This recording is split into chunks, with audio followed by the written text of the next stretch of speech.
안녕하세요. 인식을 켜는 시간 장애공간 온 2화에 오신 여러분 진심으로 환영합니다. 저는 오늘 여러분과 함께할 강사 신명옥입니다. 만나서 반갑습니다. 1화에서는 장애란 무엇일까? 라는 질문을 통해 장애의 개념과 그에 대한 인식이 어떻게 변해 왔는지를 함께 살펴보았는데요. 혹시 기억나시나요? 장애는 개인의 문제가 아닌 사회의 문제라는 것, 이해와 공감의 첫걸음을 내디뎠던 소중한 시간이었습니다. 이번 2화에서는 한 걸음 더 나아가 국내외 장애 현황을 주제로 이야기 나눠보려 합니다. 우리나라를 비롯해 전 세계적으로 장애를 어떻게 바라보고 있으며 어떤 변화와 도전들이 있었는지 함께 살펴볼 텐데요. 그 안에서 우리가 가져야 할 시선과 책임에 대해서도 다시 한번 생각해보는 계기가 될 것입니다. 그럼 여러분이 알고 있던 장애에 대한 인식을 켜는 시간, 지금부터 함께 시작해 보겠습니다. 2024년도 통계청 자료에 따르면 우리나라 등록 장애인 수는 263만 1,356명으로 전체 인구 5,172만 명 중 약 5.1%에 해당합니다. 즉, 우리 주변 10가구 중 한 가구는 장애인이 함께 살고 있는 가구라고 볼 수 있습니다. 장애는 결코 특별한 누군가의 이야기가 아닌 우리 모두의 일상과 가까이 있는 삶의 일부라는 것을 알 수 있습니다. 우리나라에서 법으로 정해놓은 장애 유형은 크게 세 가지로 나눌 수 있습니다. 첫째, 눈에 보이는 신체 외부 장애. 둘째, 눈에 잘 보이지 않는 신체 내부 장애. 셋째, 정신적 장애입니다. 이 세 가지 범주 안에는 보다 구체적인 장애 유형들이 포함되는데요. 이를 모두 합하면 총 15가지 장애 유형으로 세분화되어 있습니다. 즉, 장애는 단순히 눈에 보이는 신체적인 어려움만이 아니라 보이지 않는 내부 장애나 정신적 어려움까지 포함하는 폭넓은 개념이라는 점을 꼭 기억해 주세요. 그렇다면 장애의 구체적인 원인은 어떨까요? 보건복지부 한국보건사회연구원에서 실시한 2020년 장애인 실태 조사에 따르면 우리나라의 경우 장애 발생 원인의 80%는 후천적인 영향인 것으로 나타났습니다. 후천적 원인 중 질환, 척수, 호흡기, 정신 감염 등으로 인해 장애를 갖게 된 경우가 43.6%로 가장 많았고, 사고, 추락, 교통사고, 폭력, 약물 사고 등으로 인한 경우가 36.4%를 차지했습니다. 인구의 고령화에 따라 나이가 들면서 발생하는 질환으로 인해 장애 등록이 많아질 가능성이 있어 우리 사회에서 장애 등록은 더 증가할 것으로 예상됩니다.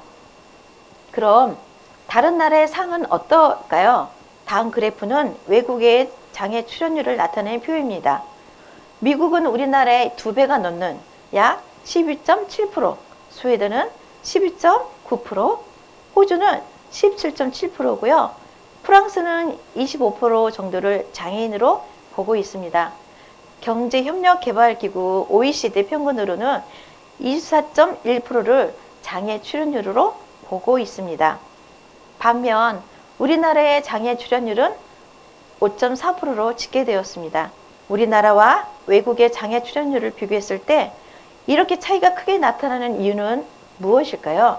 그건 바로 장애를 바라보는 관점이 다르기 때문입니다. 우리나라는 장애의 기준을 주로 의학적인 손상에 기반해 판단하고 이에 따라 장애 출연율을 산출하고 있습니다. 반면 외국 일부 국가에서는 앞서 설명드렸듯이 장애에 대한 사회적 인식과 환경적 요인까지 고려하여 출연율을 계산합니다. 예를 들어 스웨덴에서는 외국인 이민자도 장애 범주에 포함되는데요.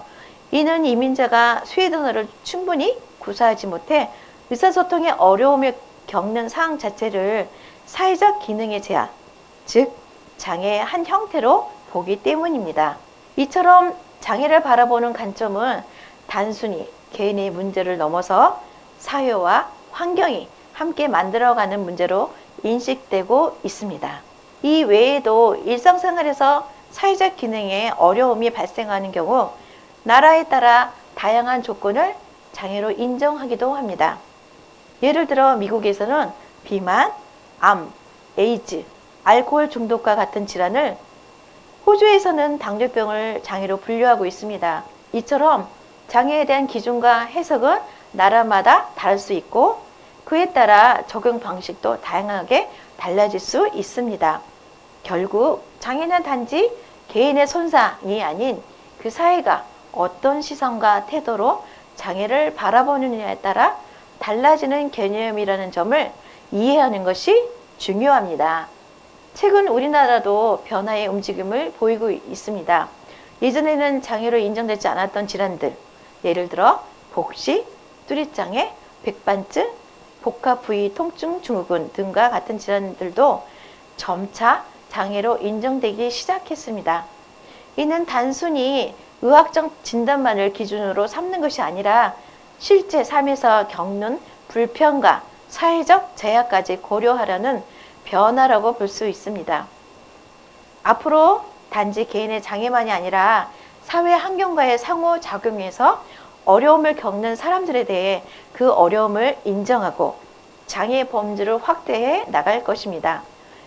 장애를 둘러싼 우리의 인식과 제도가 함께 성장해야 모두가 함께 살아갈 수 있는 진정한 포용사회로 나아갈 수 있습니다. 이번 시간에는 국내외 장애 현황과 인식 차이에 대해 알아보았습니다. 이처럼 장애는 고정된 개념이 아니라 시대와 사회의 인식에 따라 달라질 수 있는 유연한 개념입니다. 장애는 특별한 누군가의 문제가 아니라 우리 모두가 함께 고민하고 배려해야 할 사회적 과제라는 것을 생각해 보는 시간이었습니다. 다음 시간에는 장애를 포함한 다양한 사람들을 존중하는 말하기가 왜 중요한지, 그리고 어떻게 실천할 수 있는지를 함께 생각해 보겠습니다.